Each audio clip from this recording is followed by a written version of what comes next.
Ending our reviews of the Apocalypse Trilogy is In the Mouth of Madness.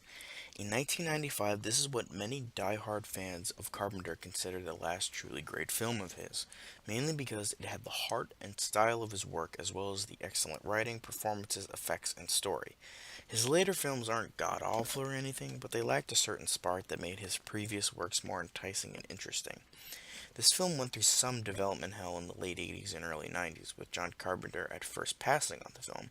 It then went to Tony Randall, director of Hellraiser 2 and Ticks. It then went to Mary Lambert, director of Pet Sematary. Then in 1992, Carpenter was then interested and took the project. It was pretty much a love letter and homage to H.P. Lovecraft. While not a direct adaptation of anything, many Lovecraft fans consider it to be one of the best Lovecraft films.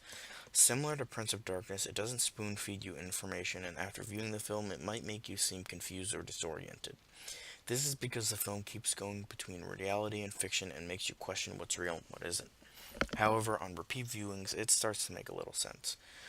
So, the film is about an insurance fraud investigator named John Trent who is sent to look for popular mainstream horror author Sutter Cane after he goes missing. He then finds out the impact Sutter Cane has on readers and reality itself. It's hard to talk about this film because even letting you guys know one thing might spoil something else, so I apologize that I can't go into specific details.